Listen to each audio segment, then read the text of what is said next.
Arm drag. Whoa! This is Brett screwed Brett. Who are you to doubt El Dandy? Because this guy's a serious professional. Brett screwed Brett. hold 2. Arm bar. Hey, get a nice shot of the brand new Mr. and Mrs. Hunter Hurst Helmsley. I hate you. I hate you. I hate your hat. I hate your t-shirts. I hate your wristbands. I hate your shoes. I hate your music. I hate the C Nation. I hate everything that you stand for. So does Rule. Yeah, they do. Hold 3. The moss covered. 3-handle family Gradunzo. Live from the nation's capital in Washington, D.C., this is the RCWR Show with your host, Lee Sanders.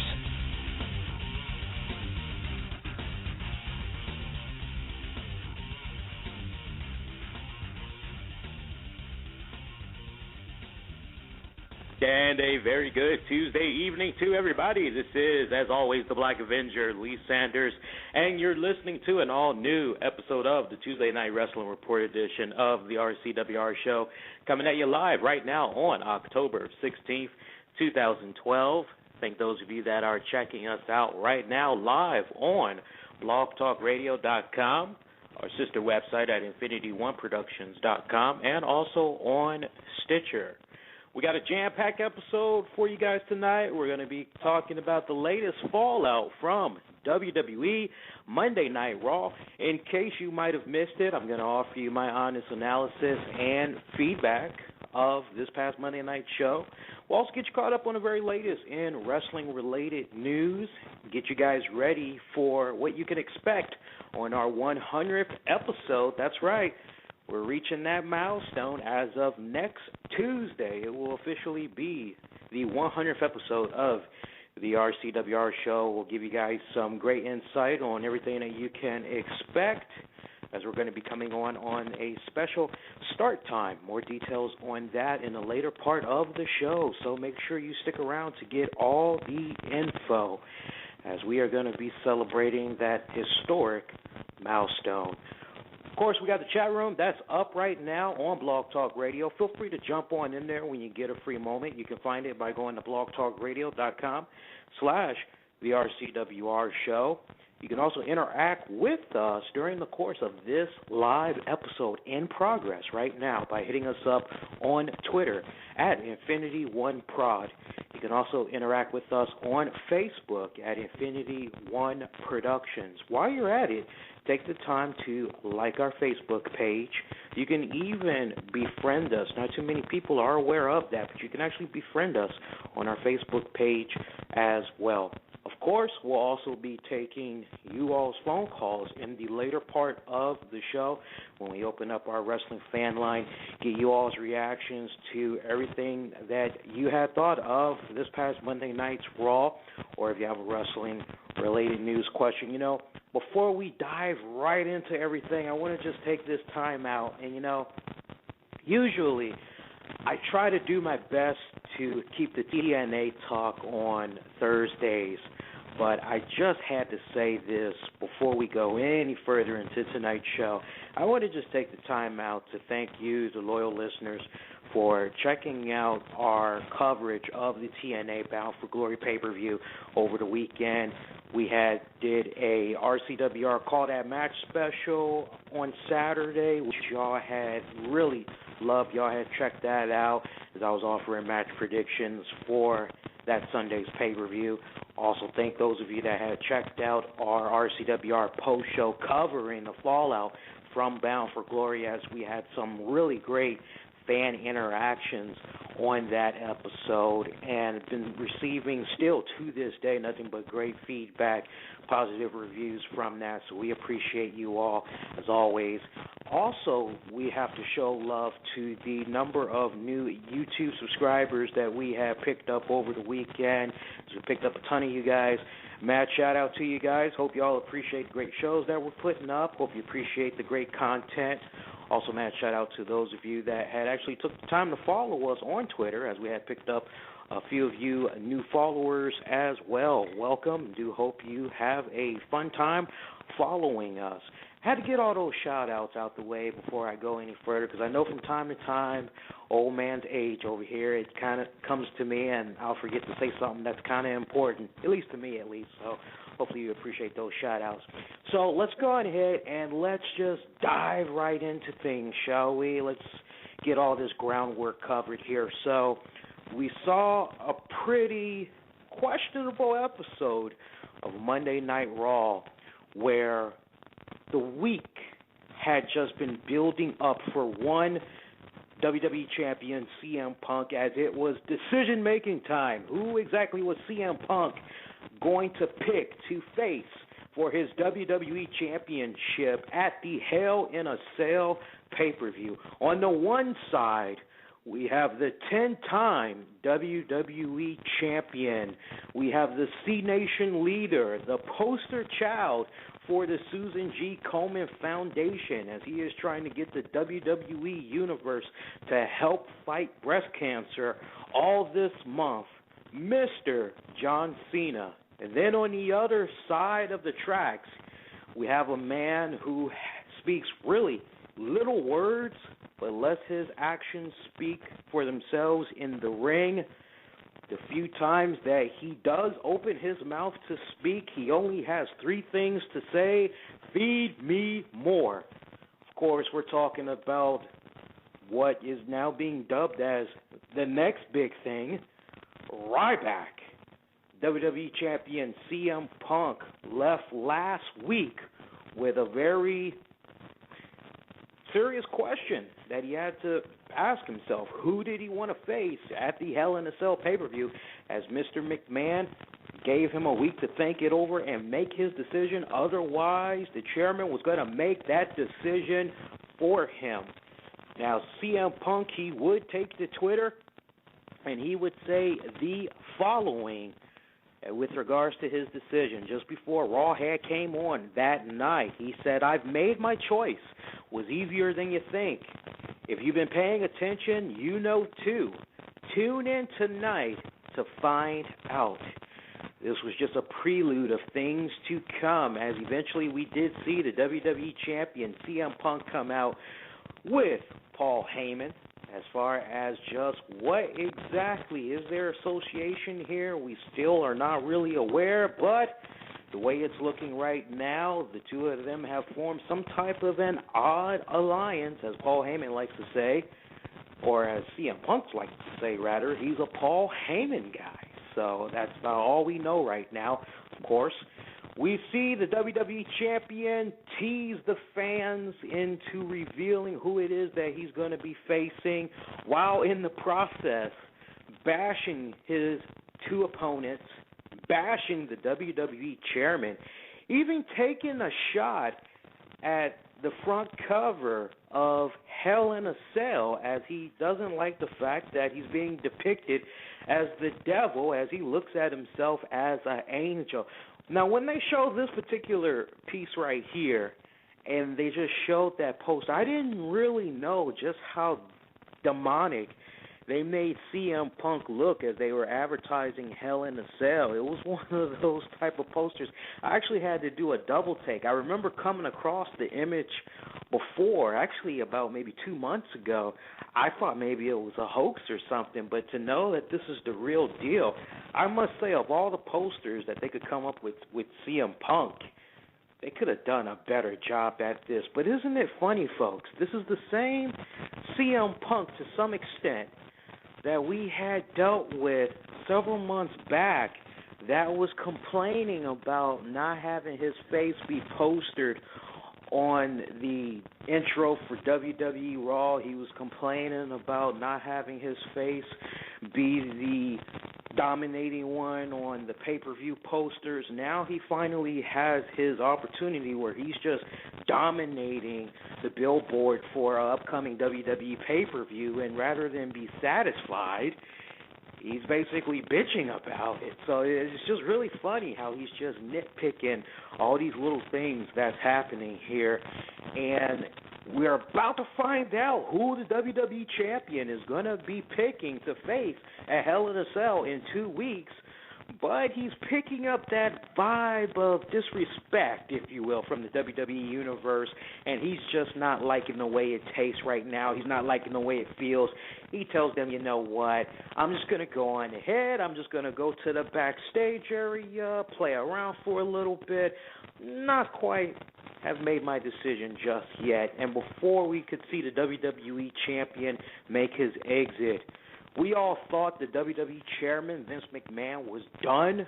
Surprisingly, here he was this past Monday night, standing tall, looking straight ahead at CM Punk, saying to him, you know what, Punk, you just blew your opportunity. Knew this was going to happen, knew you were going to do this. I came prepared. I've actually been thinking about who I want for you to face at the pay-per-view all week because I knew you were going to do this. And we would see the WWE Chairman reveal to CM Punk that he would be seeing him later on in the night for an official contract signing. As the big question will remain is, who will CM Punk be facing? Is it going to be John Cena or is it going to be Ryback? Tell me why for some reason. And I know Mark Henry used to have this, but nowadays I'm starting to want to dub Ryback as the new Silverback. I know Mark Henry used to have that title, but I think it does properly justice going to Ryback right now. Well, we would see that contract signing towards the end of the night, folks. And in a weird sixth sense here, we actually saw a changing of the guard, if you will. At least that's exactly how it had came off to me as I was watching this. And I actually ended up watching Raw twice, as that's how much I was actually into the overall episode this past Monday. I was just loving how we saw John Cena come on down. He's with Ryback. And we see John Cena say to the WWE Champion, as much as I would love to face you at Hell in a Cell, I know I just can't do it right now, that if I were able to do it, Cena pretty much saying he would just mop CM Punk all over the place. Basically, he'd own his ass. And unfortunately, we just see John Cena kind of backing down here, but at the same time, passing that torch to Ryback, giving him praise, saying to Ryback, you know I want to kick your ass, CM Punk, but when I look into the eyes of Ryback, I don't even think this guy cares about the WWE Championship. There's just 3 words, which is a code that this guy lives by, that is just going to be haunting you for the next 2 weeks until you face him in the ring. It's going to be what you see when you look at yourself in the mirror. It's going to be what's going to be whispering in your mind. It's going to be what's being whispered in your ears, which is feed me more. And John Cena just being able to work the crowd over into his favor as the fans are just buzzing with euphoria, chanting just in harmony, feed me more. As we see John Cena officially bow out of the contract signing here. He basically eliminated himself. And we see Ryback step forward, sign the contract. I know a lot of you are probably looking at this and you probably said to yourself, what exactly are we witnessing here? Especially you WWE seasoned veterans. You're probably looking at this and you're saying, really, this is how it's going to go down. It's actually going to happen like this. Well, in fact, folks, yes, it went down exactly like this. We saw Ryback officially sign the contract to make this match a go. It will be Ryback taking on the WWE Champion CM Punk for the WWE Championship at Hell in a Cell coming up Sunday, October 28th. But Raw would not end on just a contract signing note. No. We see Ryback standing strong, looking big and just nasty, just aggressive as he always is, just standing there looking at CM Punk head on. We see the WWE Champion not really that fazed by who his opponent is going to be, actually going toe-to-toe with Ryback. Does something that cost him big time, though, as we see him poke at Ryback. Serious mistake indeed, as we actually saw Ryback just bang CM Punk's head on the contract signing table, followed that up by Shell Shock to just really have that Nashville, Tennessee crowd just off their seats, cheering in euphoria. Really very solid way we saw Raw. And now I'm not done talking about Ryback and CM Punk just yet. That's just that little hook line to get you in. I'm going to be talking about this just a little bit more in depth in the later part of the show, and you're going to really love what I have to say with regards to this. But for now, I just want you guys to hang on to that, and let's talk about what else had transpired on this past Monday night's Raw. You know, of course, we had saw the Big Show, a furious giant at that, come out seeking some type of retribution from that 45-second loss that he had suffered to Daniel Bryan last year. And what better way to correct a wrong than to face the man that had put you in that predicament in the first place. So we see Big Show, he's sending out a challenge to Daniel Bryan to go one-on-one. And I was really loving how Daniel Bryan was right along with Kane in the backstage area and there watching Big Show on the monitor. Daniel Bryan, he did not want to have anything to do with the Big Show. AJ Lee, unfortunately, comes in and she tells him, you know what, that actually sounds like a pretty damn good idea. I actually think Big Show is on to something here, Daniel Bryan. Your match is now. And we see Daniel Bryan have his match against Big Show.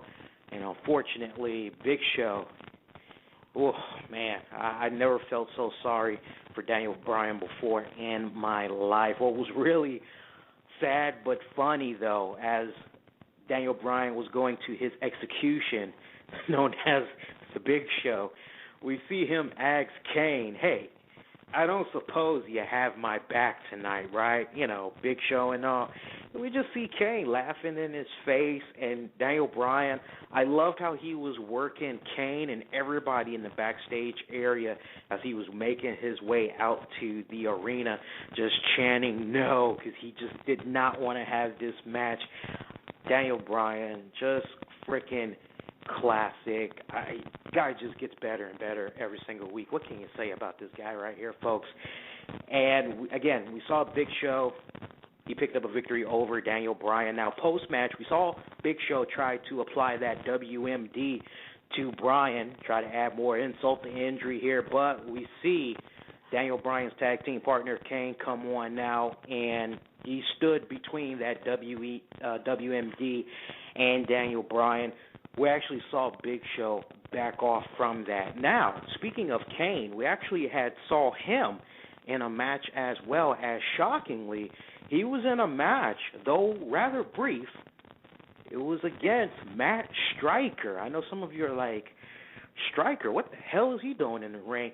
For you seasoned WWE viewers, you probably were looking at this moment and you probably said it's about damn time, because enough cannot be said about Matt Striker. Back in the day when he was an active, full-time WWE competitor, he was a hell of an athlete. I mean, he was just so underrated. I think of Matt Striker when I look back on his wrestling career.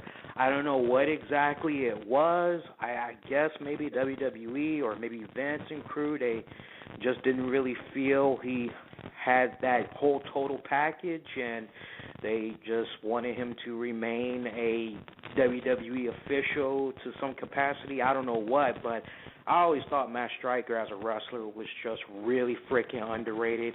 I think that if WWE really would have gave him the proper chance, he really could have been high up there. I don't know about a WWE champion or a World Heavyweight champion, but most certainly if they would have utilized him properly, he definitely could have been up there, I feel. But it was still nice, even if it was a brief encounter. It was awesome seeing him wrestle against the Big Red Monster. And see, the way this match had actually came about, folks, we actually saw Matt Striker in a backstage segment talking with AJ Lee, and he was letting her know how he had got attacked by Kane and Daniel Bryan on SmackDown this past Friday, which if you did not see, check it out when you get a chance. That was actually a pretty solid episode.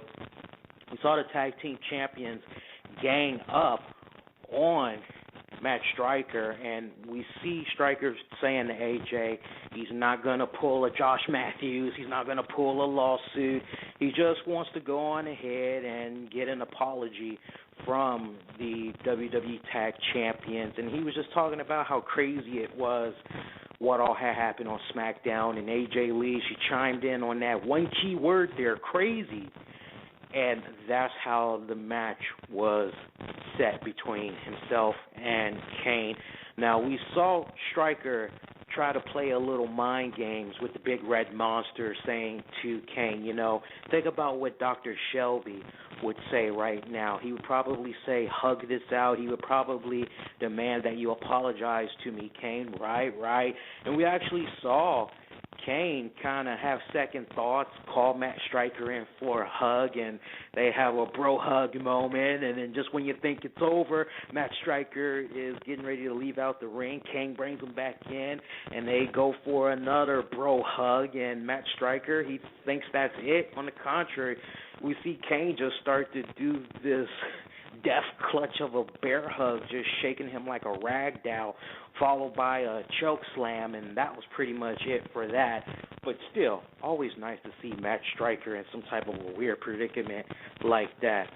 Now, also, let's get you guys caught up on what else you might have missed on Raw this past Monday night. As also in action, we had saw Alberto Del Rio defeat Brodus Clay. And I must admit here, as I was looking at this, I'm looking at Brodus Clay's side, and I've just been adding up the number of defeats he's been suffering within recent weeks. And I'm saying to myself as I'm watching this, man, the way Brodus Clay is taking these defeats almost every single time you turn on SmackDown or Raw now or any of the other shows, seems like these losses are just being handed out to him like candy on Halloween. I mean, this guy just seems to be losing left and right now. It used to be a time when he was just really on a impressive streak.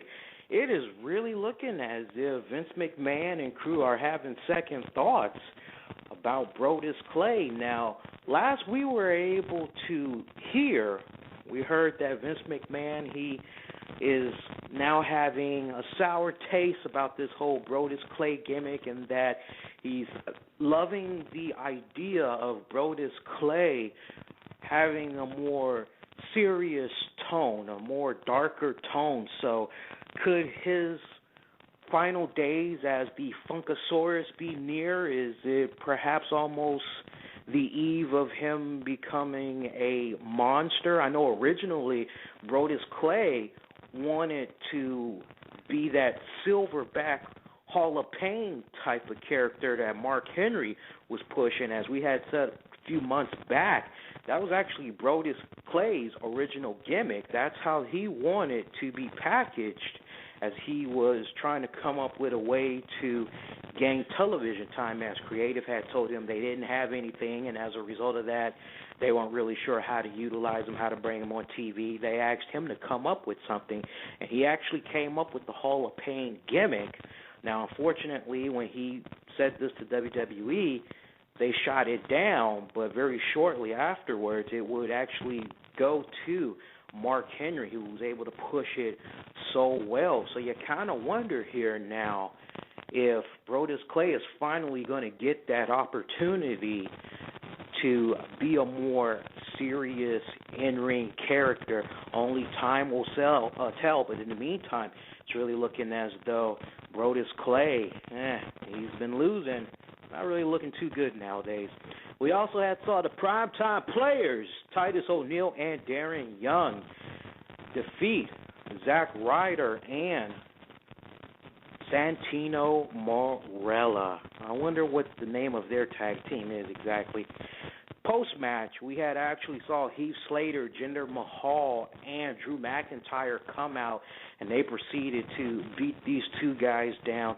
They also revealed their stable name, as they are called 3MB. That's right, the three-man band.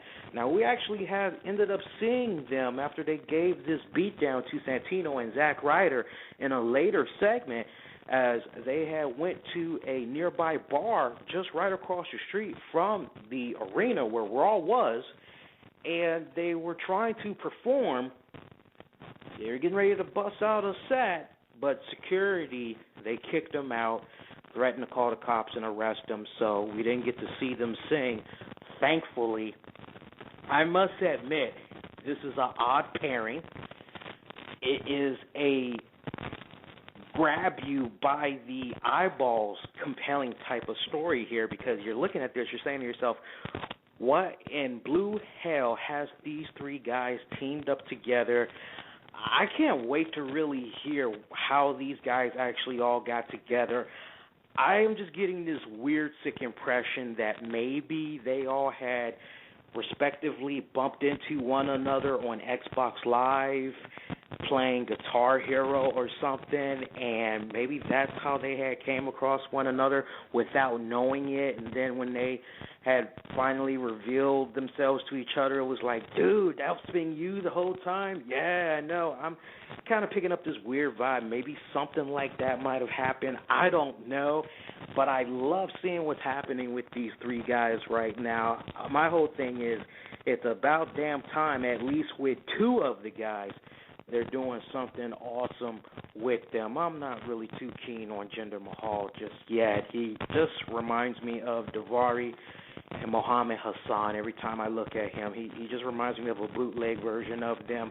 Maybe if he could do something to kind of make himself be more of a original character, something that doesn't always remind me of Daivari and Muhammad Hassan. Every time I look at him, I would feel better, but I think my message to WWE would be kind of repackage him up a little bit. Let's not have him go with the whole Arabian Nights look.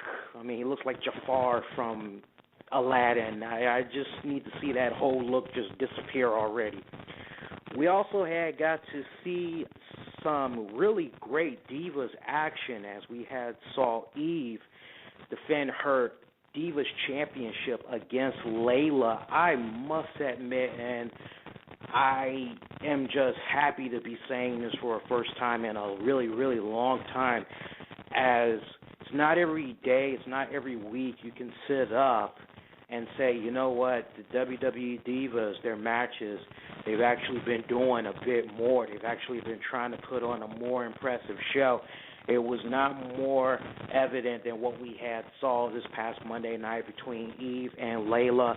It almost had me kick back and say to myself, you know what, why didn't we get this type of match at WWE Night of Champions? Because this is what we should have seen. It just seemed like that match that they had on Monday night, they just really blew that previous encounter they had at Night of Champions out the water. This was the match that we should have gotten. I mean, both girls, they really, really brought it this past Monday night. We saw Eve with a retain, although it was very controversial the way that she had picked up the retain, as Layla was able to get her leg up on the ropes. But unfortunately, the referee did not see it from his vantage point as he was counting the pin. So a little bit of controversy right there. Maybe we're not just quite yet done here with Eve and Layla. Maybe there just might be one more match between these two. I personally would not mind seeing these two collide one more time. You know, before that contract signing, we did get to see Ryback in action as he had took on David Otunga and Dolph Ziggler in a handicap match. Now, the way this actually came about, we saw Dolph Ziggler come out and complain about Ryback getting an opportunity to face the WWE Champion when guys like him, others who had to fight, claw their way at the Money in the Bank pay-per-view to win a WWE contract. They've been putting in their time night in, night out. They're being overlooked, and we see Dolph Ziggler basically demand that it should be he to get the opportunity to face the WWE Champion. And he becomes so bold as to actually jump out there and say, hey, not only will I defeat John Cena, CM Punk at the Hell in a Cell pay-per-view, but that he would also cash in his Money in the Bank briefcase on Sheamus to become also the World Heavyweight Champion, thus becoming the undisputed WWE Champion. So you're kind of looking at that and you're saying, okay, Jericho Jr., go ahead and dream big like that. But then we also see David Otunga come out and he lays claim that it should be him that should get the opportunity. Well, we see AJ Lee, she comes out, she tells them both they make very valid points. Why not impress her by teaming up to take on Ryback? And we just see Ryback just demolish the hell out of these two guys. Is it just me, or is it really starting to get rather depressing seeing poor Dolph Ziggler just continue to lose every single week?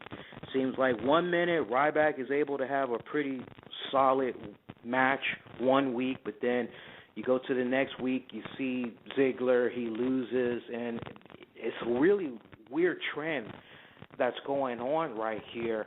And I just am also really picking up the vibe here, and I've been picking up the vibe for many weeks here, that they're now just putting Dolph Ziggler on the poor back burner. It's really making you kind of wonder, when the hell is this guy going to cash in this Money in the Bank briefcase and get his run at the World Heavyweight title already? Folks, I really don't have an answer to that. It used to seem like I used to have a pretty good idea when he would cash it in, but it just seems like as Ryback's popularity has rose, we had the return of Randy Orton, we got Wade Barrett back, a few other guys popping up. It just seems like poor Dolph Ziggler there, he's been just put on that back burner. I'm really hoping before this calendar year is out, there's going to be a bit of shakeup. Then again, maybe WWE might do something with Dolph Ziggler just like they did with Edge. Who could forget that infamous New Year's Revolution there where Edge had shocked the entire WWE universe and cashed in his Money in the Bank briefcase after John Cena did a successful retain in a Elimination Chamber match. Talk about a jaw-dropping moment right there. I don't know. Maybe WWE might have something big in store for Dolph Ziggler in early 2013. Who knows? Speaking of which, let's talk about another match that was given a little bit more time as opposed to last week, but it ended in controversy as well. And that match I'm talking about is Sheamus versus Wade Barrett. For the second week in a row now on Raw, we got to see these two guys lock it up again. And they were putting on such a great match. It was one of those, are you serious? This is a pay-per-view quality type of match. I said it last week. I'll say it again this week. WWE, I give them a little credit here because they know exactly what type of match they have on their hands. And I love how for 2 weeks now, the finish to the match has been very controversial in a way. Both guys still look strong. Now, we got to mention, Big Show actually came out during this match. He pulled up a seat, and he was watching from up the stage area. Now, he interfered in this match just when it was looking like Sheamus was going to be able to pick up a victory, as at one point he had Wade Barrett in a clover leaf type of half Boston Crab type of leg lock is what he had applied to Wade Barrett. And we just see Big Show, he just starts literally, not something I say on the RCWR show, really, ever, but we actually saw Big Show run down to the ring. I mean, can you just imagine the 7'2", 500-pound giant, like, actually trying to run? It was really kind of scary to see right here, but that's exactly what we saw. And we see Sheamus, he just lets go of that leg submission maneuver, and he's ready for the Big Show. He's like, come on, fella, bring it. And we see Big Show, he's just standing there. He's not even thinking about it now. He's had second thoughts. He's like, okay, you got that. Wade Barrett, in the meantime, he tries to attack Sheamus from behind, but we saw Sheamus was pretty much scouting that out as he was looking at Wade Barrett from behind from the Titantron. About time we have these wrestlers start looking at that big old Titantron more to know when they're about to get jumped here.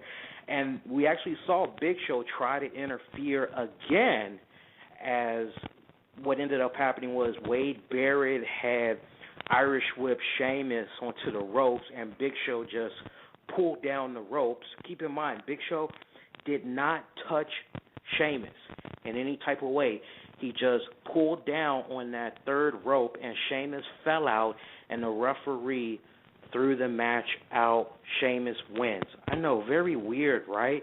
That's usually not the way a DQ is supposed to be awarded to the victor. It's you put your hands on the person, then you get the disqualification, unless they're trying to say it's a no contest. But when you look at the win-loss record on WWE's website, they're actually saying Sheamus won via disqualification. Very silly, I know, but still, I love the fact that both of these two guys, and both I'm talking about Wade Barrett, Sheamus, I love more so that Wade Barrett, who recently came back a few weeks ago, I love the fact that he's still being made to look very strong right here. It's actually nice to see him working with Sheamus. Hopefully he can continue to stay up in that tier of competitors that he faces. I know some people had criticized Wade Barrett for wrestling small fries when he had first came back and felt that he needed to just be working with a Sheamus, a Big Show, or Randy Orton again, basically pick right back up where he had left off before he got injured. Couldn't agree more. Hopefully that streak will continue. We also got to see in action Antonio Cesaro defeat Justin Gabriel. Nice little encounter right here. We also got to see the Rhodes Scholars in action as they had defeated Primo and Epico. Now, for those of you that were looking for the Rhodes Scholars to take on Rey Mysterio and Sin Cara, unfortunately, Rey Mysterio had came down with a little bit of a flu bug, so he was not able to compete for that number one tag team contender spot, as it was supposed to be the finals on Monday. Instead, it's been pushed back to next Monday night.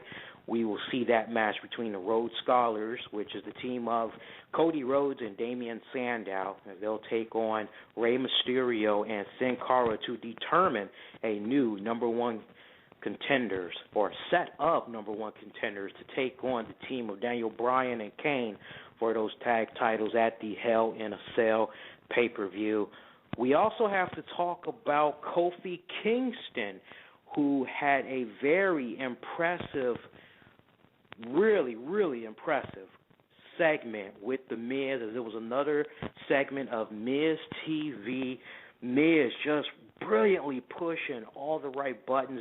This was probably one of my third most favorite things of Raw this past Monday night, where we saw Miz just push Kofi Kingston's buttons, really reiterating something that we've been saying on the show of Kofi Kingston from time to time. We said it most recently, I believe, last Tuesday is when we had said it, how Kofi Kingston, he has all the right tools in the world to really be a serious threat, to really be a serious competitor, but that he's just not stringing it all together to take himself up to that next level. We couldn't help but compare him to how Shelton Benjamin was in the WWE, not willing to go that next extra mile. And we just saw Miz just reiterating those points and basically saying, about Kofi Kingston that all he will be remembered as the guy that just goes boom, boom, boom, and that he has not done anything relevant. He hasn't had that one shining, dignifying moment in his career that wrestling fans can really look back on. And we see it hit close to home for Kofi Kingston, who sits up and says, you know what, that might be true, but what better way to redeem myself and get off on the right note than to take you on at WWE's main event for the Intercontinental Championship. And we actually see Kofi get a little bit froggy and say, you know what, that's WWE main event. How about a match right here and now? And we actually did get to see Kofi Kingston and Miz in a very impressive encounter. I love this match.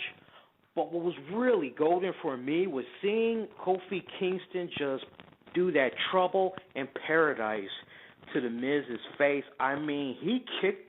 This is a legit kick, folks. If you have not seen Raw, I want you to do yourself a favor as you're listening to the show, or check it out when we get ready to go on a commercial break. I want you to hop on YouTube, see if you could try keywords, Kofi Kingston kicks Miz in the face, try something like that. And the way he kicked him, and it was a legit kick.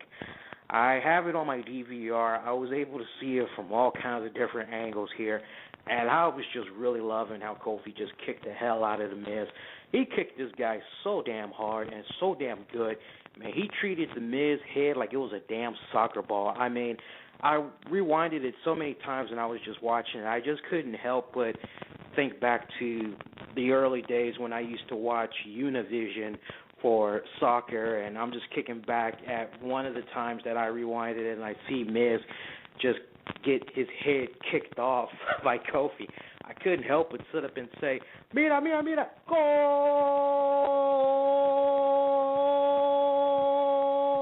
Now, I'm not going to, I can do it longer than that, but I'm not going to. So, but yeah, that was really freaking solid moment right here. Now, we got an update for you guys. We were going to mention it in the later part of the show, but in case you don't know, unfortunately, and this is something I'll be talking about when we get ready to cover wrestling news more in depth, but unfortunately WWE, why they did this, I don't know. They unfortunately released the news on their website that Kofi Kingston had beat The Miz tonight for the Intercontinental Championship. So Kofi Kingston is your new Intercontinental Champion.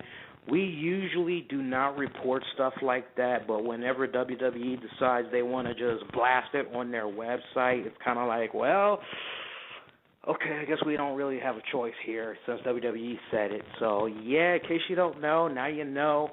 And in no shape or form did this have anything to do with The Miz taking that kick to the face. Actually, medical reports had came in that The Miz was clear. He didn't have any concussions, nothing like that. He was fine. He just got his damn head kicked off, but he was good. So don't look at that Kofi Kingston win as, oh, something must have been really bad with The Miz there. He must have really been having some serious problems after that match. Nah, he was good to go. Very curious to see now that Kofi has that Intercontinental Championship, just exactly what role will he be going in going forward? Is this really going to be that true stepping stone to really take him up to that next level? Or is he just going to continue to remain at that neutral level? We shall see, folks. But, yeah, that's the only thing we're going to be revealing from WWE's main event. We're not going to be revealing anything else from you guys. We like to try to keep it as spoiler-free as possible, but like I said, with WWE releasing that on their website, we just decided to go on ahead and run with that. So hopefully you guys appreciate that. You know, let's go on ahead now and let's go back to that contract signing there between Ryback, CM Punk. Everybody's been asking me ever since this moment had happened, what do you make of what's going on here with Ryback? Can you really see this happening? And other questions have come in. Hey, do you really see Ryback becoming the WWE Champion? Is it even possible here? Is CM Punk's championship in jeopardy? What do you make of all this that's going on? Well, one thing I can tell you, and I don't want to spend too much time on this, I think what's been happening with John Cena right now, I said it a couple of weeks back, I'll continue to say it. I think what's happening with John Cena right now, him unfortunately not being 100%, this has Vince McMahon scattering around big time. I mean, he is scattering around in a way where he has to sit up and he has to feed into whatever it is that the crowd is reacting to right now, and the crowd is reacting positively to Ryback.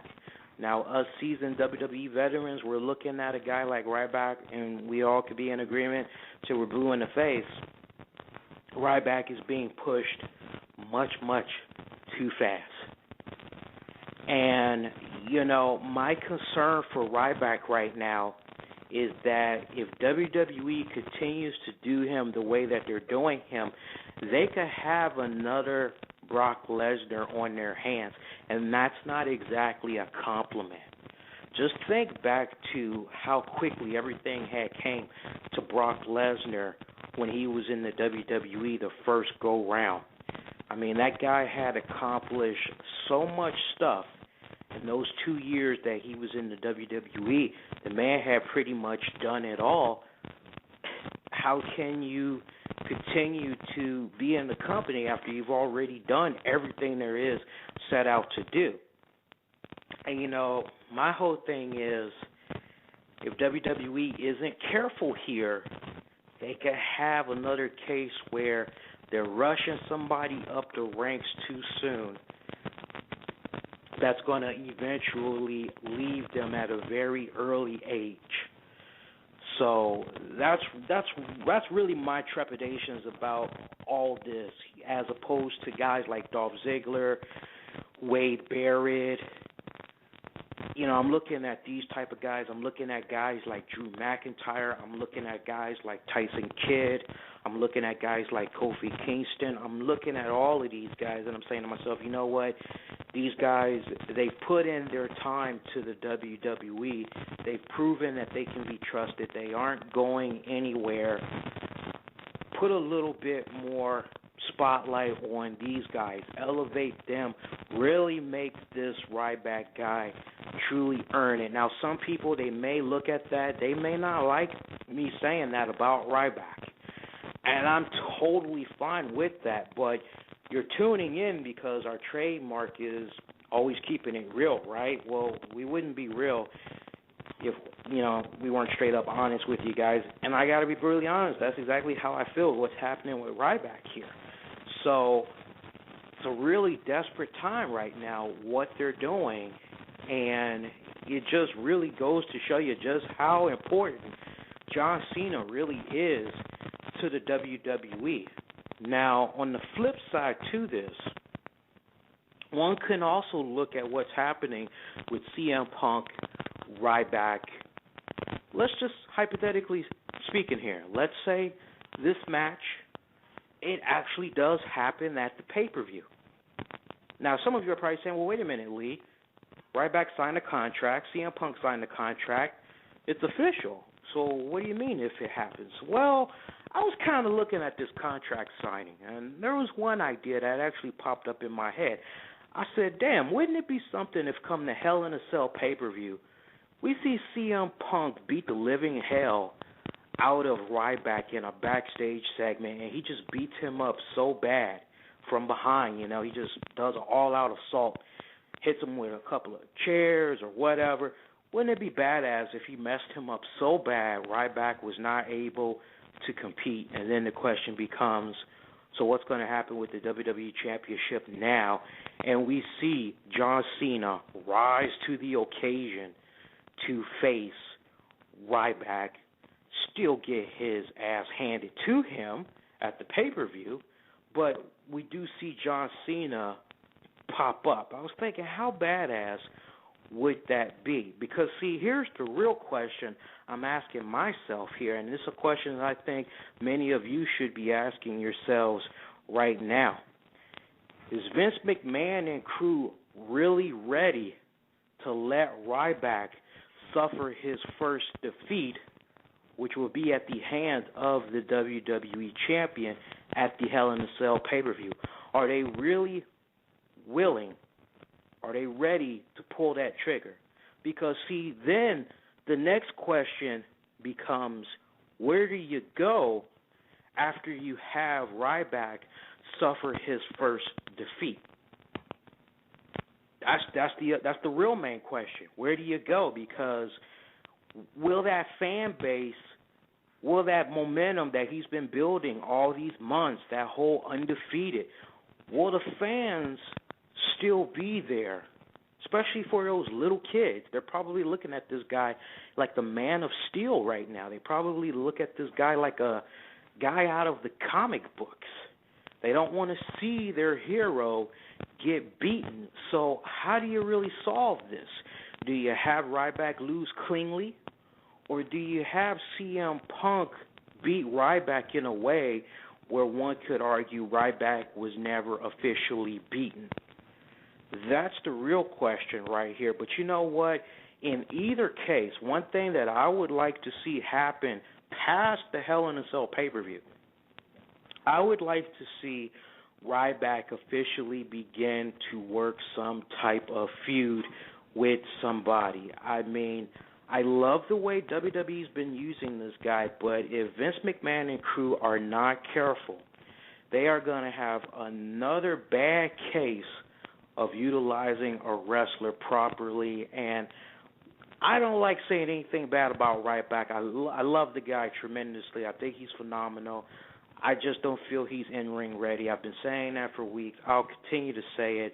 But the one thing that I have concern over is just how fast they're pushing him, and I don't want to see Ryback fall flat on his face, because unless WWE is going to sit up and say, you know what, we pushed him too soon, it's not his fault, we went at it too hard, too fast, we needed to do more of a build-up.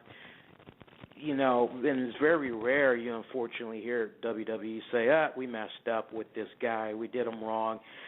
So I'm really having concerns over that, but I'm being optimistic here. I'm hoping that things will play out for the best, but I can't stress it enough, and I think many of you will agree, we need to see Ryback start having some longer feuds with some maybe main event people. I mean, hell, I actually wouldn't mind seeing him work a 2, maybe 3-month program with Lord Tenzai. Hell, maybe we could see him actually work a program with Wade Barrett.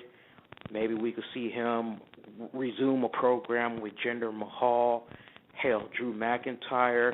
Hell, 3MB. Let's see those guys do something with Ryback. I want to see Ryback involved in some type of a storyline that expands a few weeks going into a pay-per-view to really try to build up more credibility to his stock. You know what I'm saying, guys? And that's all I got to say about that. I could go really more into it, but I don't want to be just talking about Ryback for the entire frickin' show, because eventually I'd bore myself, then I'd bore you guys.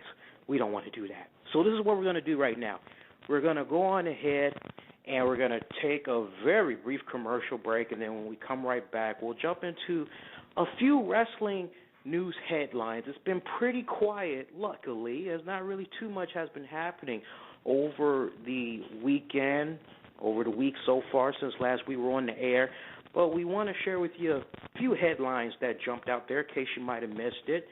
And we'll also let you know what we got coming up for our 100th episode of the RCWR Show. That's going to be coming up next Tuesday.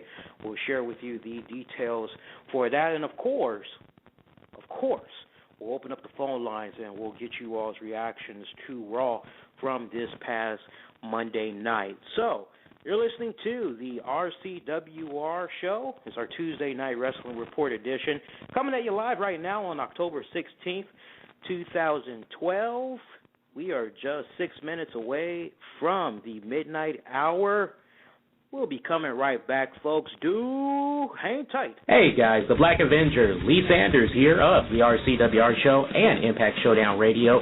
Just wanted to take this time out to tell you about a really special and cool contest that we are going to be throwing over here all this October as we make our way to our 100th episode of the RCWR Show. That's going to be coming your way this October 23rd at a special start time of 10 p.m. Eastern, right here on blogtalkradio.com/the RCWR Show and at our sister website at infinityoneproductions.com. This contest is the WWE 13 video game contest. That's right. And let me tell you guys how you can enter. All you have to do is go to our website at infinityoneproductions.com. Look for the Donate tab. Click on it and follow the prompts, and what gets you into this contest, folks, is just $1. That is correct. You heard me right. I did not stutter. $1 gets you into the contest. All the donations that we'll be receiving for this WWE 13 contest is going to be going to a very special and worthy cause, as all this month it is Breast Cancer Awareness Month. And we will reveal the total amount of donations that we have received from you, the listeners, on that 100th episode of the RCWR Show. But wait, it gets better.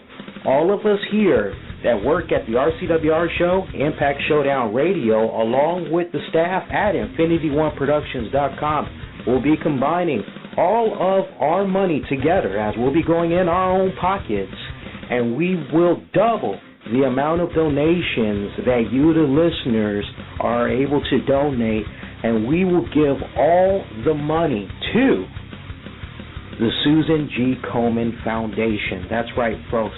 Very worthy cause right here. It's all this month. It's Breast Cancer Awareness Month. Now, if you don't feel comfortable donating to us directly, then we highly encourage you to go to Susan G. Komen's website at Komen.org. Look for the donation tab button on their site, and you can actually give your dollar amount to them. Then just contact us via Twitter, Facebook, and let us know that you have entered the donation that way, and we'll put you into the contest. Not a problem at all.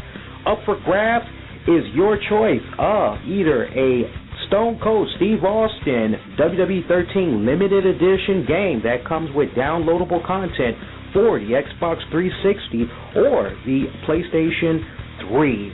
And once again, we will be revealing that lucky winner on the 100th episode of the RCWR Show, coming October 23rd at a special start time of 10 p.m.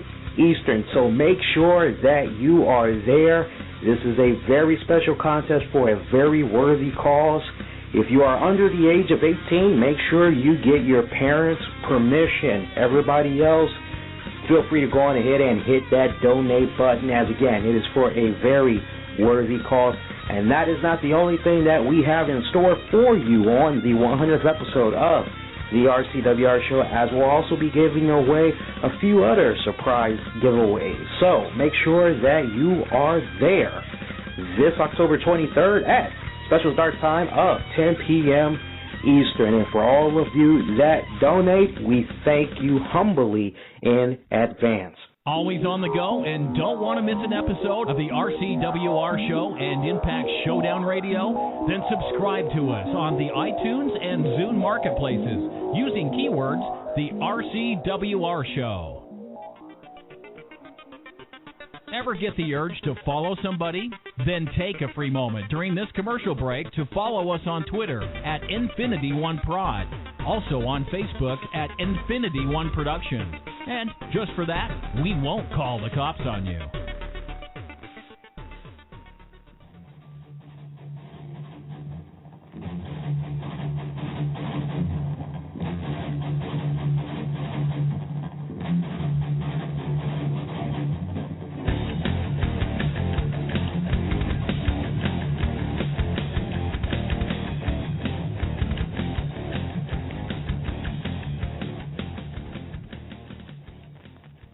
All right, and we're back. You're listening to the Tuesday Night Wrestling Report edition of the RCWR Show, coming at you live right now on blogtalkradio.com, sister website at infinityoneproductions.com, and also on Stitcher. For those of you that might be curious, we do have the latest ratings report for this past Monday's WWE Raw. Check this out, folks. Drum roll, please. And I wish I had a drum roll, but I do not. It is all good. WWE Raw this week had actually managed to pull for another consecutive week in a row a 2.78 rating. Now, this episode, ratings-wise, viewership-wise, the viewership is slightly up as opposed to last week. So this week's ratings is actually better than last Monday's. Some of you might look at that and you might say to yourselves, wait a minute, so if they did a 2.78 this week and they did a 2.78 last week, shouldn't we just say that's just a mirror image? It's the same? Yeah, I agree completely. But, you know, we have some people out there, no, it isn't. There's a difference. Well, you know, as far as I'm concerned, it's the same daggone thing this week. Still, not really bad when you think about it. And how funny is it that we had got Vince McMahon, though his role was more smaller than opposed to last Monday. Notice here, Vince McMahon involved in Raw, the ratings have been able to remain stable. Very curious, though, what's going to happen when Vince McMahon kind of disappears there. Will it be able to stay that same pace, or will it go up even higher? Very curious to see what will happen come next Monday night, whether or not McMahon will be making another appearance. Let's also get you guys caught up on the very latest that we have going on in wrestling-related news. You know, in case you might have missed it, WWE, they are really, really branching out in a tremendous way, as they will be distributing the final of 4 Rolling Stones 50th anniversary concerts this year, as there's going to be a live pay-per-view event titled One More Shot. I was about to say stop. And I'm actually thinking one more stop for the Rolling Stones. It seems like these guys have just been non-freaking stop. I mean, all these guys are like in their freaking 70s, and they're still going at it hard. Hey, I'm not complaining. I'm actually loving it. I'm a huge Rolling Stones fan. I've got all their freaking albums. If you ask me what my favorite stuff is, I actually prefer the later stuff. I like the Bridges to Babylon album. I actually can't stop listening to that album. That's probably one of my favorite from them. Bigger Bang was good too, but I keep going back to the Bridges of Babylon album. That was some pretty phenomenal work right there. But yeah, WWE, they're going to be distributing the Rolling Stones live pay-per-view event concert, as this is one of their major first steps to really make their mark into the entertainment field. And it's so funny because they had broken to this about 18 months ago while scaring the hell out of WWE stockholders, as they really did not like this new endeavor that WWE was trying to embark in. But now they're able to see that WWE, they're actually starting to get to that point where they're able to turn a major profit. And Rolling Stones people, they actually ended up doing business with the WWE because they had liked the way that WWE was handling the few concert acts that have popped up recently. They also had liked how the number sales had did for this past year's WrestleMania, so it was pretty much a no-brainer right here. So for those of you that might be kind of going, who the hell is the Rolling Stones? Do yourself a favor, and they have a greatest hits album that's floating around. It's called 40 Licks, 50 Licks. I'm always forgetting the name. Somebody in the chat room will probably remind me as I'm talking about it right now. But it's a compilation album. Check that out. slap yourself silly for even asking who the hell the Rolling Stones are, first of all. Then do yourself a favor. Go check out that compilation album. I'm leaning more towards 40 Licks is the name of the compilation album. You'll thank me later. You'll get psyched up. You'll actually want to go either see them in concert or you'll want to order the live pay-per-view event. Really, when you think about it, folks, especially for us seasoned WWE fans, it's funny when we sit up and say, wow, did you hear? WWE's doing a Rolling Stone concert. That's just really freaking hilarious. If you would have told me 10, 15 years ago WWE was going to be embarking in some stuff like this, I'd have been like, no, you're joking. I just don't see that happening. But it is, in fact, happening, so that's pretty freaking awesome right there. Also, let's get you guys caught up on, because actually there really hasn't been too much going on. We posted a link up on our Facebook page. I don't know if you guys saw it, but the eagerly rumored video that's been floating around of WWE Champion CM Punk with Jim Ross and Stone Cold Steve Austin talking about what would happen if the two had collided in a ring in the WWE 13 video game, while also trying to answer the question what would happen if they actually took each other on in real life. It was really a phenomenal video. It was 13 minutes long. We put it up on our Facebook page. You can go check it out right now. This was really awesome. I actually started to break it down in audio format to play it for you guys, but it just wouldn't have done justice because you wouldn't have been able to see their facial expressions and really be able to just marvel in the moment that was happening right here between all three of these great wrestlers or performers, just three great guys, period, in the wrestling industry, and Jim Ross, CM Punk, Stone Cold Steve Austin. I highly recommend you check it out when you get a chance. You want to watch it from the beginning to end. Don't pause it and go do something and come back. Watch it in its entirety in just one sitting. Was really some awesome stuff right there. Speaking of that WWE 13 game that's getting ready to drop on October 30th, we hope that you've been telling your friends and you've been trying to get everybody involved to do the WWE 13 contest that we have.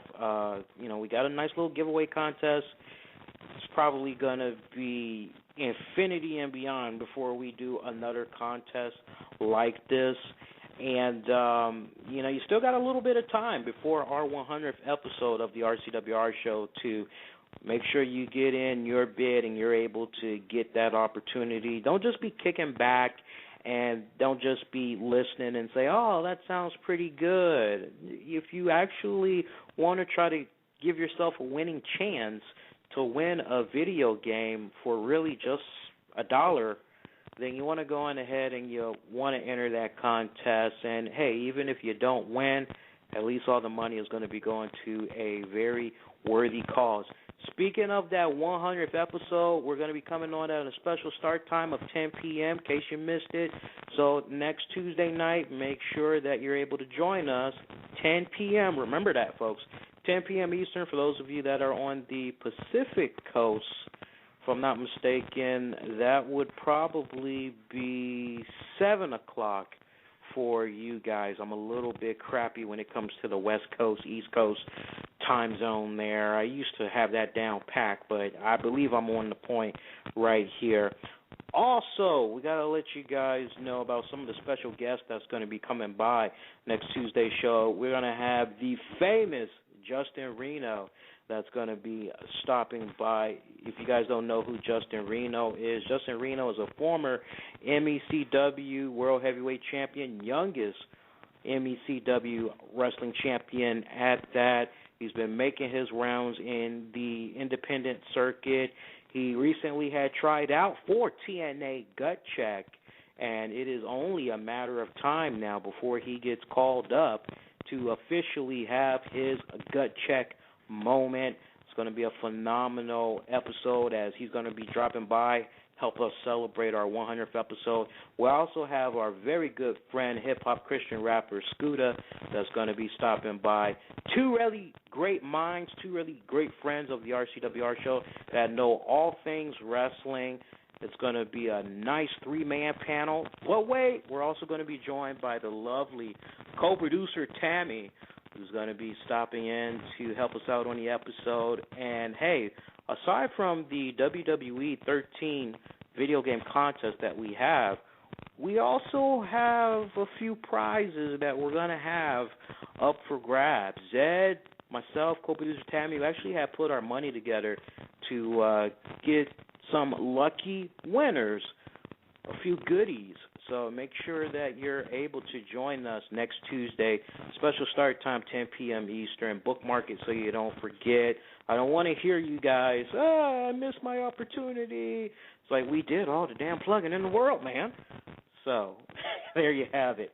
One last thing I want to let you guys know about before we open up the phone lines. There's two things that we had reported earlier this weekend. One of them was Edge revealing that he's no longer going to be using his in-ring name, as apparently as a result of him no longer being affiliated with the WWE, he is no longer allowed to use the name for wrestling events outside of the WWE, signings, autographs, whole 9 yards. He's just not going to be able to do that. Now, he tried to counter back and say that, you know, he never did consider himself Edge as far as he's concerned. He's always been Adam Copeland. And, you know, I just can't help but look at something like that and just say to myself, you know what, that's pretty jacked up that he can't use that name. You know, unless us hardcore WWE fans, we know who Adam Copeland is as soon as we hear the name. But it's so unfortunate because the younger audience, they're not going to really remember him by his real name, not unless they've done their homework in advance. So it's kind of unfortunate when you think about that.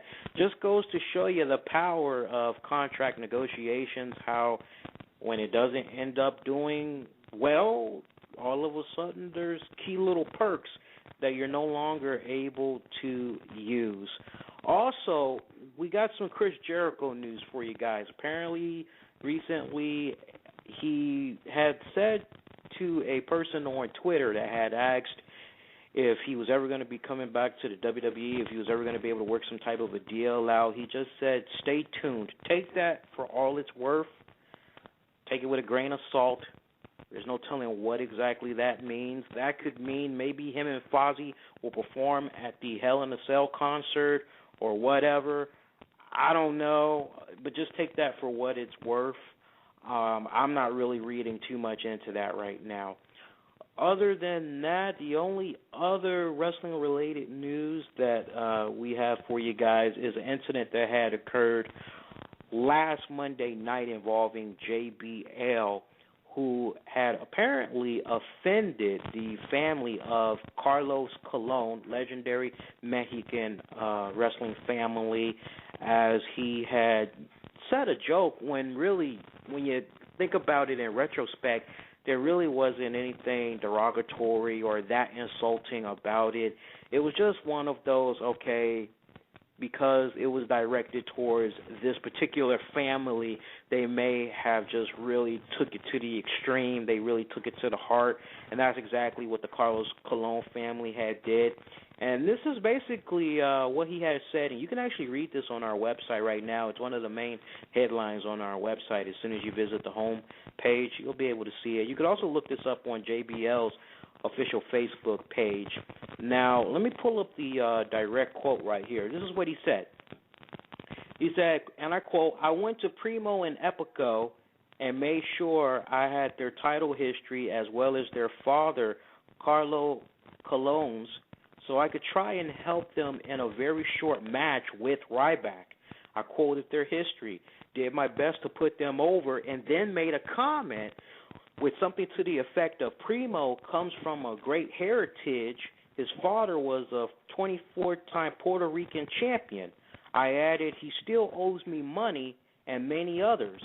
He goes on to say how he's a heel, and that basically apparently he offended Mr. Colon and others in the wrestling community, in particular in Puerto Rico, and he had to go on to say that he never intended for that to be the case. There was no malice. All he was trying to do was just entertain. And how convenient it is that the very next week we no longer see JBL on the three-man trio. Hopefully he was just busy with work, but, I just think that's kind of funny here that this happens and we don't see him on Raw this week. So really unfortunate news right there. But, yeah, it is what it is, folks. All right, let's go on ahead and let's open up the phone lines right now, and we get you all's reactions. Number to call, yes, I remember it this time. Yes, duh. It's 646-478-3525, 646-478-3525. I got the lovely co-producer Tammy sending me a quiet message in the chat room saying, you did remember the phone number. I'm not that old, my dear. My God. 646-478-3525. Kick on back, Smile and Die. You can hit us up right now. Share your reactions or pick on my brain. Ask me a question if you like. Let's go with our good friend Dave in the Michigan area. Dave, you're live on air, my friend.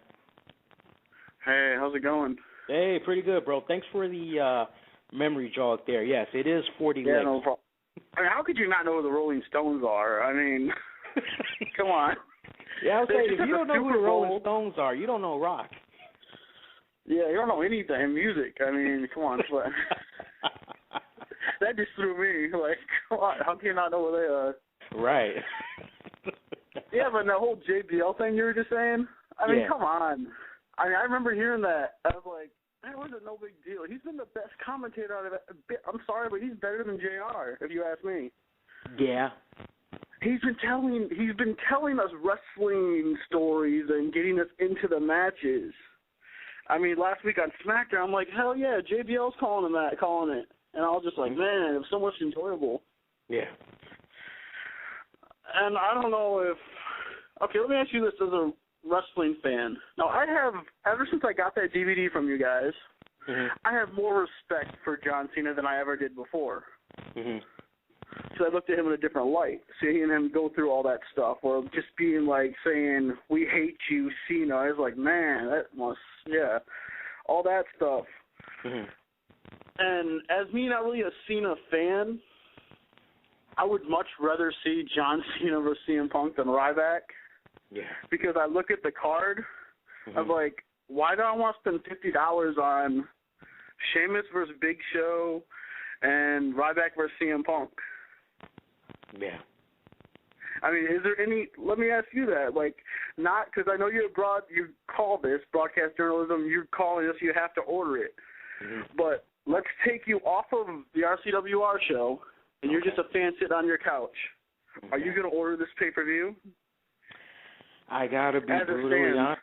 I gotta be brutally honest, and that's a damn good question. And that's your main question for tonight? Yeah, that's good. That's me. Okay, all right. I'm gonna tackle that right now, and thank you as always, Dave. We appreciate that. That's a damn good question. I gotta be brutally honest, man. You take me off the air, and I am just the wrestling fan, just the couch potato, just watching wrestling with my boys. I got to be brutally honest. I'm looking at the matches. I'm debating whether or not I want to order the pay-per-view. I'm going to do like that casual WWE fan. I'm going to take that remote. I'm going to look at the card. If I don't see the card, I'm going to go online. I'm going to look it up on Wikipedia. I'm going to see what the match card is. I'm going to see that Big Show versus Sheamus. I'm not really sold. I'm going to look at that Ryback versus CM Punk. I'm going to say, what happened to John Cena? What happened to Randy Orton? Why is CM Punk facing really somebody that has not really proven themselves in the WWE? I'm actually not going to order the pay-per-view. We are against streaming, but even if it was available for free, I probably would not even watch the stream. That's how lackluster this pay-per-view looks to me right now. And notice that's why I sat up and said, you know what, there's got to be some type of a curveball at the Hell in a Cell pay-per-view. They need it. Either it is CM Punk jumping Ryback before their match at the pay-per-view, and this might prompt John Cena just out of nowhere to come to the rescue to face CM Punk, or maybe it becomes a triple threat. I don't really know, but they got to have some type of a curveball in there to maybe possibly increase the buy rates. But then again, if you've ordered the pay-per-view, how exactly is that increasing the buy rates when you're bringing out John Cena at the very end of the night for an hour, 45-minute pay-per-view? That's not really going to increase the buy rates. Maybe the replays, but not that initial pay-per-view as it's live in progress. But to answer your question in a nutshell, no. Right now I'm not sold on the pay-per-view as it stands. Let's go now to our good friend, Homie. You're live on the air, my friend. Hey, good evening. How's it going? Hey, pretty good, bro. I know you wanted to tackle Ryback. Have at it, bro. Okay, this is the only time I'm going to disagree with you. Mm-hmm. I think, of course, Vince McMahon's panicking. You know, he's throwing the guy that's hot right now. It's Ryback. I don't really have a problem with him in the match. The Hell in a Cell is not per se a match. It's a brawl. It's a fight. And that's what Ryback will bring, a fight, a brawl. I think the curveball, which would be perfect, is have Brock Lesnar show up, get in the cage, and do the F5 on Ryback, and then there you go. You get CM Punk beating Ryback. It wasn't clean. Still kind of makes Ryback look like, you know, he could have had a shot at beating CM Punk, but he needed help to win. Mm-hmm. And you can set up maybe Cena, Ryback versus Lesnar and Punk at Survivor Series.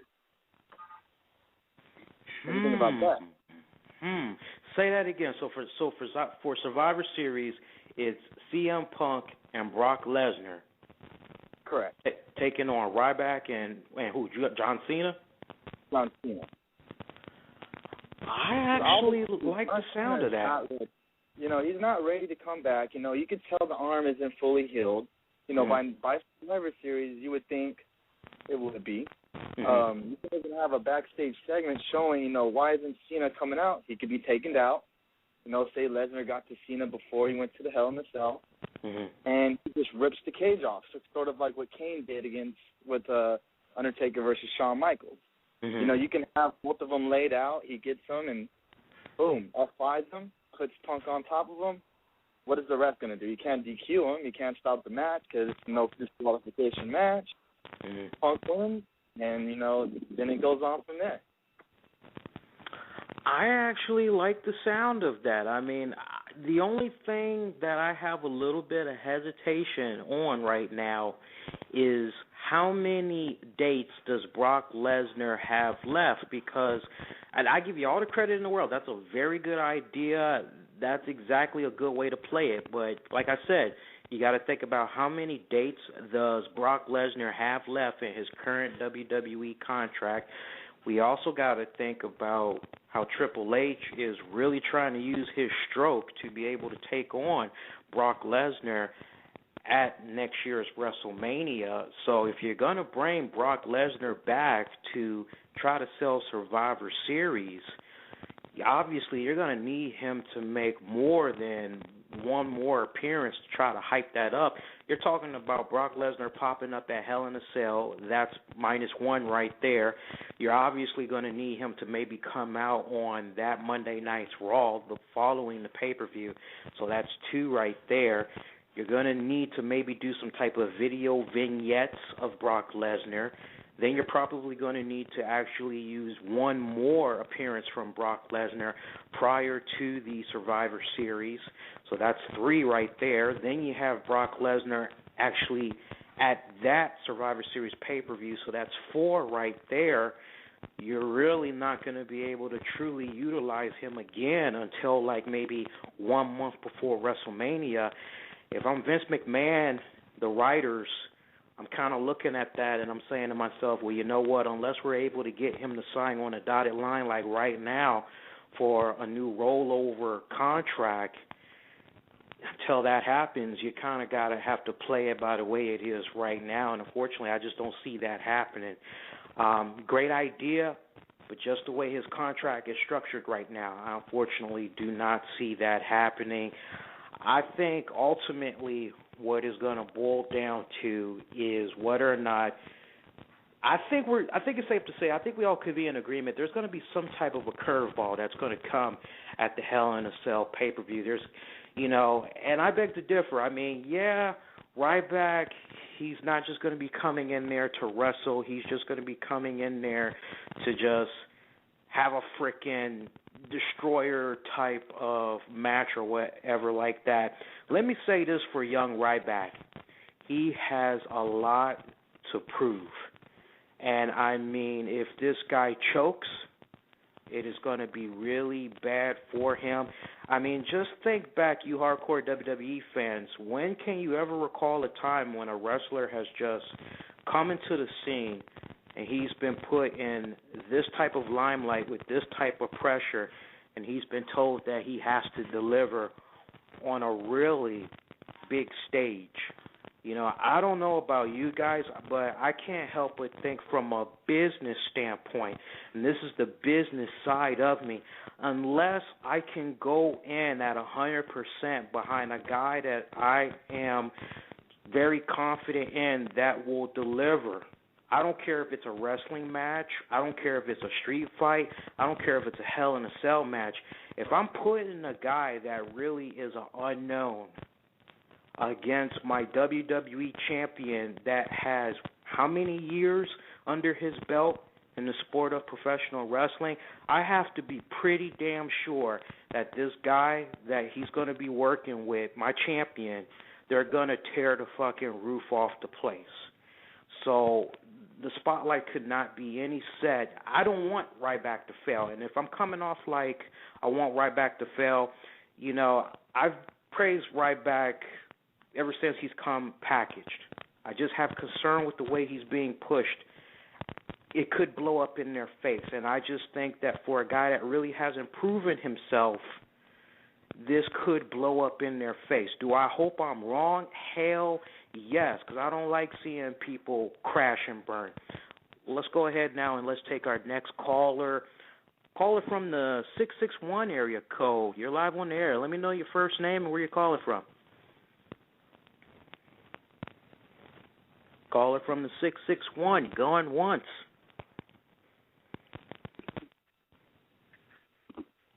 You're live, my friend. Hello? Yeah, you're live. Am I on? Yeah. I'm Josh. I'm from California, and I'm a fairly new listener to this show. I've listened to like the past 5 or 6 shows of this, and I'm a huge fan already. Just wanted to say that. Oh, we appreciate that. Yeah, thank you. Yeah, I heard you on the YouTube, so thanks for that shout out. Oh, no problem, no problem. Yeah. I also live in the Pacific time, so I kind of knew what was going on, but I kind of wanted to see what the development was on the whole entire show. And when I heard that Ryback was facing CM Punk, I even tweeted you guys saying, it feels a little bit too soon because this guy hasn't been fully challenged yet. Because I think back to John Cena, Batista, and Randy Orton when they first started, because they all came in around the same time. Mm-hmm. Like, they were challenged. They had good development before they were given that shot. Mm-hmm. Like, and when they did get that shot, they just exploded. But he's been in the WWE as this gimmick for 4 or 5 months now or something like that. Yeah. And I honestly feel like it's way too soon. But hopefully he doesn't choke like you just said. Yeah. But, and what I was meaning to say was, like, you did bring up the good point about CM Punk probably jumping him and then John Cena coming out. And I was thinking, would it be kind of a twist if John Cena kind of did that to Ryback so he puts himself in that position? Because I do feel like he needs to get back to that attitude, that ruthless aggression he had when he first came in. People are saying turn him heel, but that would just ruin his character. Why not just give him attitude like he used to have? Mm-hmm. So what do you think on that one?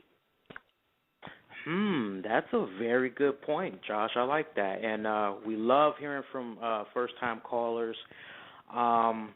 I think this is a case where we might go into a little bit of overtime. I don't know here because we got how much show time left?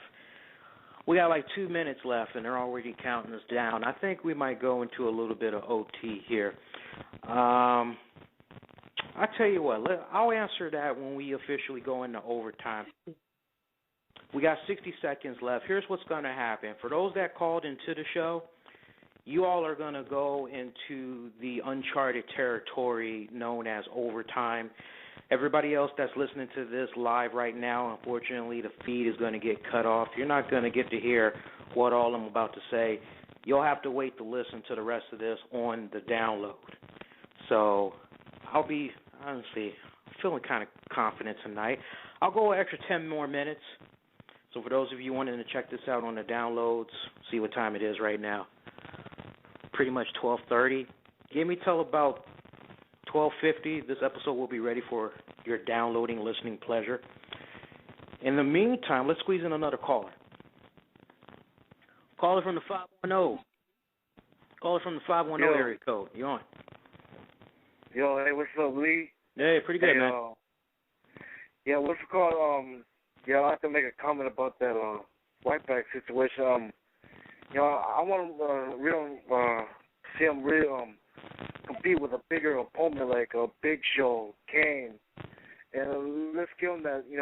If they're really willing to give him that push with CM Punk on Hell in a Cell, let's see it. Let's see them really put it on the line. Big Show versus Ryback. If he's really the big what they call the next big thing, as CM Punk gave him that Marco.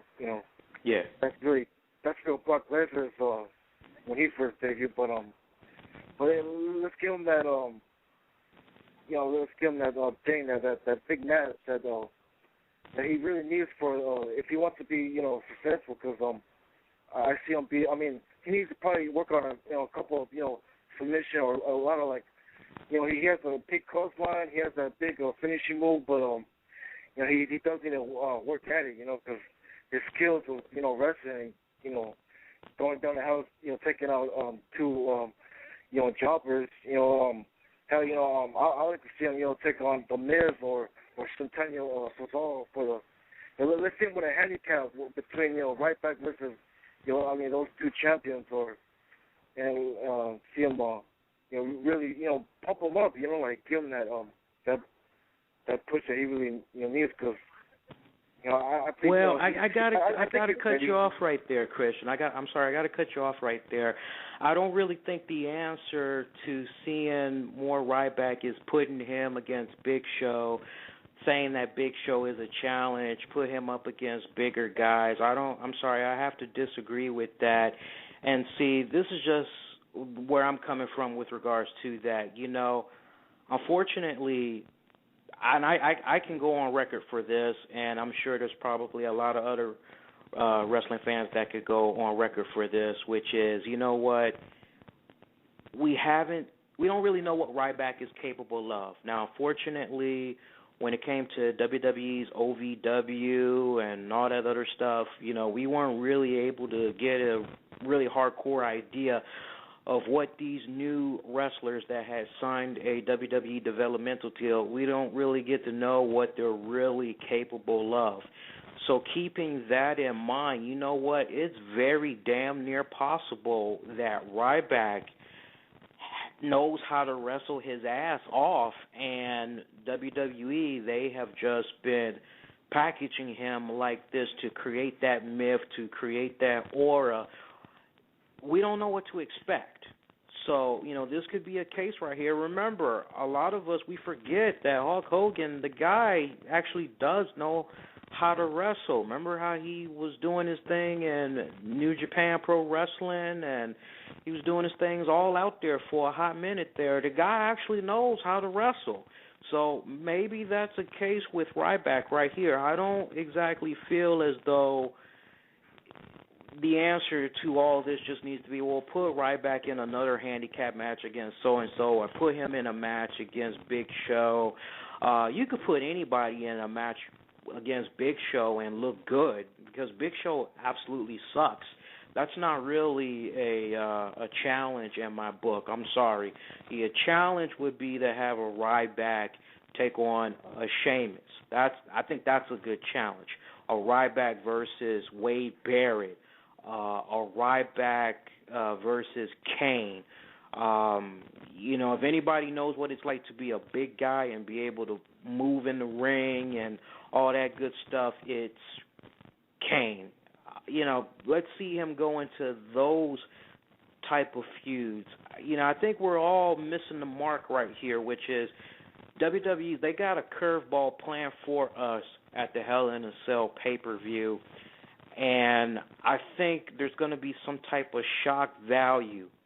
Now, I wish I could tell you guys what exactly that shock value is. I've shared some of my ideas. Some of you all who called in tonight, you shared some of your ideas, so we all can be in agreement. You know what?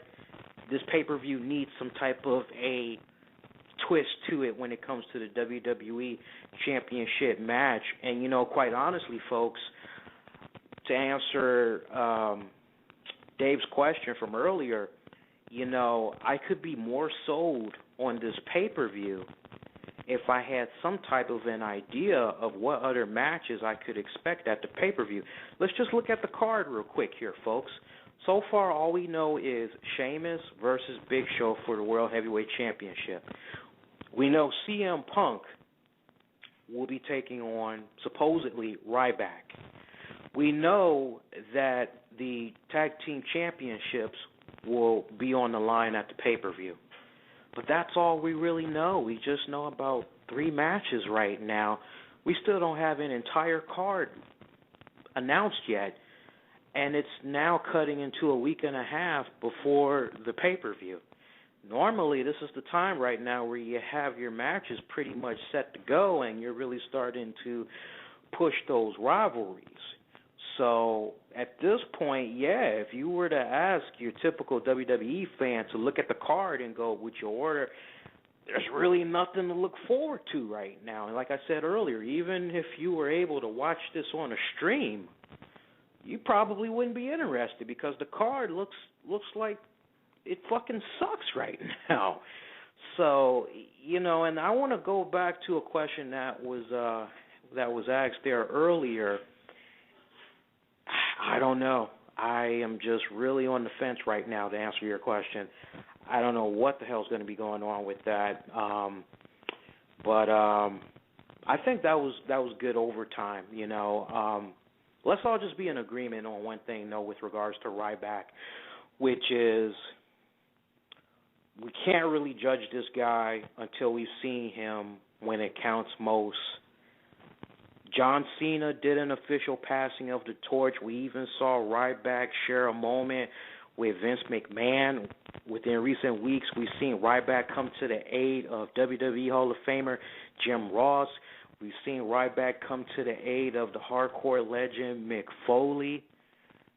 Hell, if I'm not mistaken, I think we even saw Ryback maybe pop up during something involving Bret Hart. I'm not really sure there, but we've seen Ryback have this great rub-off with great names in the WWE within recent weeks.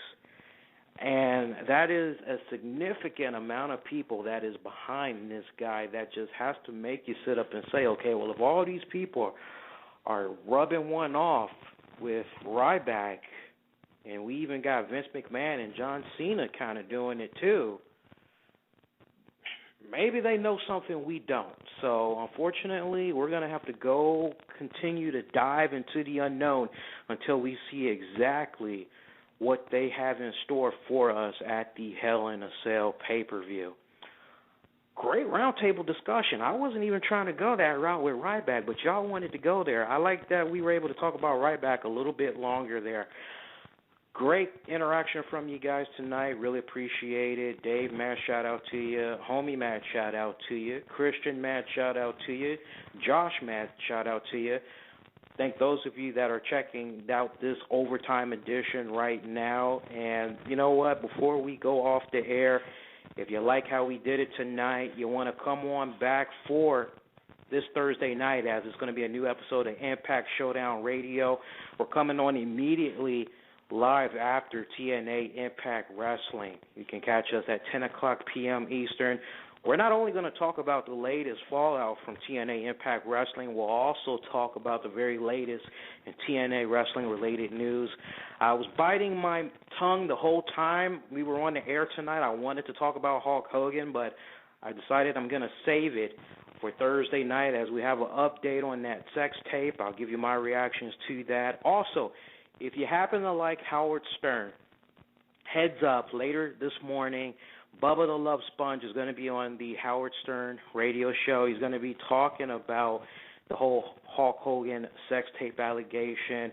Make sure you check that out. It'll be a great way to follow up with you guys, get you all's reactions to Bubba the Love Sponge's comments, as so far he's been saying nothing but bad things about Hulk Hogan. As I believe last I checked, he is being sued for, I think, I want to say maybe like under 10 grand or something like that. So Hogan's being very nice to him.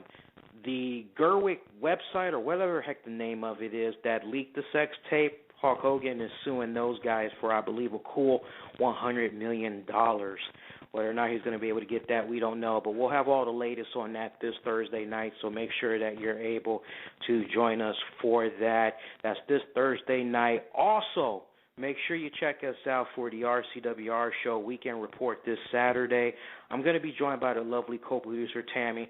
We'll get you guys caught up on the very latest in wrestling-related news, entertainment, so much more. But also, it's going to be I think it's going to be one of our best episodes to date. It's going to be a very emotional episode, as we're going to be talking about the tragic death of that teenager, Miss Amanda Todd, that was unfortunately the victim of cyberbullying.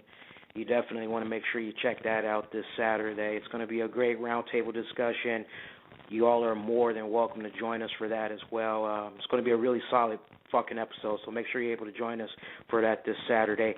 Meantime, until we hear you guys this Thursday night for our TNA coverage on Impact Showdown Radio at 10 o'clock p.m. Eastern, I'm the Black Avenger, Lee Sanders. Thank you guys so much for staying up with us tonight as we went into a little bit of overtime. Till we hear from you guys, you all be safe and you all be kind to one another, folks. We'll see you this Thursday night. Do take care.